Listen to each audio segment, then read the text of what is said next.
Star Trek, DAC. You know what that stands for, right? Donuts and coffee. Never go into space combat on an empty stomach without a good healthy dose of caffeine. That's what they're saying. I wasn't sure what to make of this game after I first heard about it because the title doesn't say much other than Star Trek DAC, and unless you're in the know, you don't really know what it means. When I started playing it, I was disappointed that it didn't have much to do with Star Trek. On the other hand, it reminded me of a souped-up version of Asteroids, which means that I do enjoy this game. Quite a bit. Actually, it's very addictive and a lot of fun. Just don't expect much about Star Trek. And maybe that's a good thing. The Star Trek franchise is not known for having excellent video games. This one is far better than most of the other Star Trek titles out there that I've played, by a wide margin. Maybe because they skip over the encyclopedic volume of data, no pun intended, that Star Trek has come up with and created over the past several decades, and get right to the point: spaceships blowing up things in space. It's a surprisingly simple, straightforward game given the size of the franchise. And coming from a Trekkie like me, that's a compliment, because frankly, it's just impossible to make Trekkies happy unless you just re-release Star Trek II over and over and over again. Which I wish they would do. Con?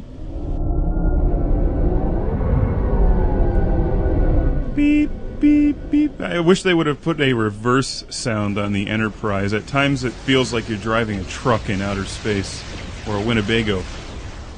Actually, that's not really the Enterprise. That's a flagship vessel. I don't think it's the Enterprise. In my mind, it could be. Whatever. Who cares?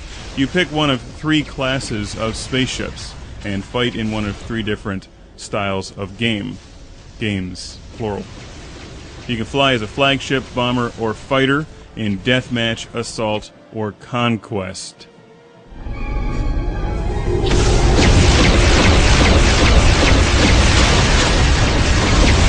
Some may argue that's what the DAC really stands for. That's debatable.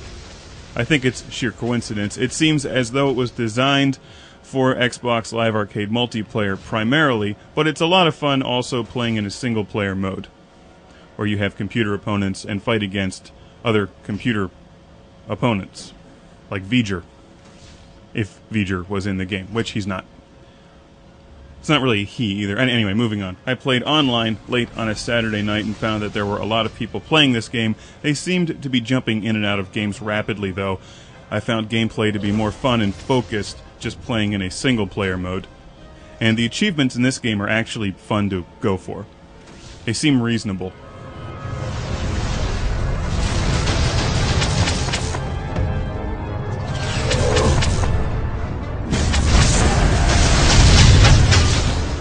Each of the spaceships has very different handling characteristics and firepower. The flagship is the most difficult to control and operate. The bomber is neat because it deploys mines behind your bomber, and pretty much anything behind you is destroyed. It's great for defensive work in the conquest and assault modes, and the fighter is the smallest, fastest, most maneuverable, and is quite powerful once you get that thing maxed out. The blue power-ups you see laying around the screen increase your weapon and shield strength.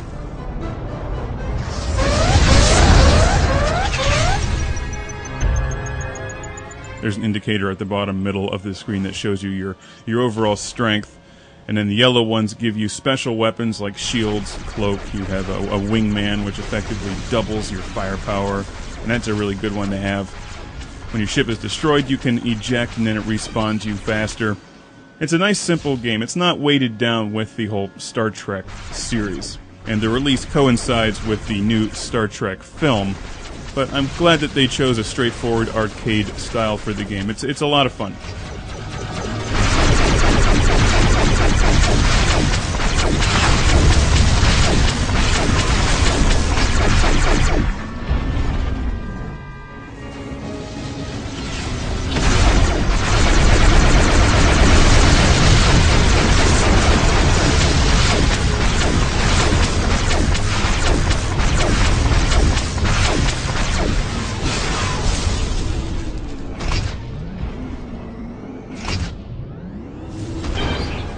As you see on screen, it's a nice looking game. These space combat kind of games always look very cool in HD. The music isn't terribly exciting, but the explosions and gunfire sound awesome. The low frequencies are used very well for the explosions, so if you have a subwoofer, you'll give it some use with this game.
If you're looking for a fun arcade-style Asteroids meets Deathmatch kind of game with multiplayer, Star Trek DAC is definitely a cool game to look at. While the general population games on multiplayer seemed a bit annoying with people jumping in and out, if you have friends playing the game, you can create your own match. And the single player was a lot of fun as well. It's very straightforward, the controls are fairly easy to figure out, and it doesn't cost all that much. And that's Star Trek to the DAC. If I had a replicator, I'd be having some donuts with my coffee right now. Preferably glazed ones with sprinkles.